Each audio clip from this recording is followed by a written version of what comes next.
Mutarisano wa thonamennde ya Carling Cup ni mutarisano wa khetheaho une vhatikedzi vawana tshikhala tsha uvotela thimu dzine vhatshitikedzwa dzichitambanga lero duvha. Musi zwo ḓiralo vhatikedzi vha dovha hafhu vha ita na u ṋanga mutevhe wa vhatambi vhane vha ḓo tamba kha wonoyo mutarisano. Thonamennde ya mufuda uyu yo guma u tamba kale kha ḽa Afurika Tshipembe nga ṅwaha 2010. The winning team wins nothing less than R1 million. And if that's not something to play for, then I don't know. Everybody on the whole 16 teams of the PSL have been paid for their participation, for just putting their names in the hat, and all the teams who win on match day will win some money for their exploits. Vatambi vana vadiveswa vhukuma nga vhatikedzi ndi vhone vhane vha wana tshikhala tsha u tamba kha mutarisano uyu.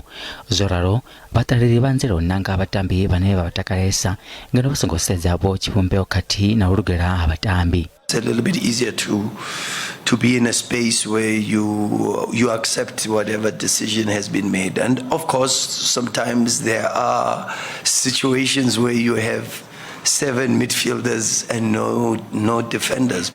Vhunzhi ha vhatambi ubva kha thimu ya Orlando Pirates, Kaizer Chiefs, Mamelodi Sundowns khathihi na Mazulu hu ḓo vha tou thoma u tamba kha thonamennde iyi ine ya tamba lwa ḓuvha lithihi. Getting the chance, to be on their list, it's something special for me. It means there's something good being done, and I just need to keep working hard.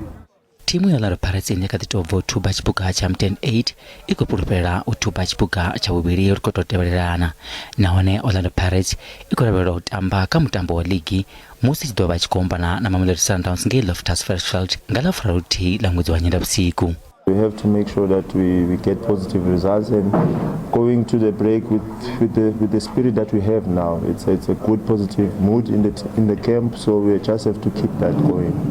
Timu ya Sundowns kwa tamba mutambo wayo wa vula mutarisano uyu na timu ya Mazulu iyo na ine ya kotakaleleswa. The biggest mistake that we would ever make is to profile Amazulu based on their recent results. If we do that, we will be in trouble. We will not make that mistake about thinking about Amazulu and their past results. Absolutely no chance. Ngeno timu ya Pirates kote ulipeza timu ya Kaizer Chiefs kama mtambo wa semi-final une kani ya dekuna ya totamba kama khulwane ya Mugivhela nga masiari a ḽino ḓuvha.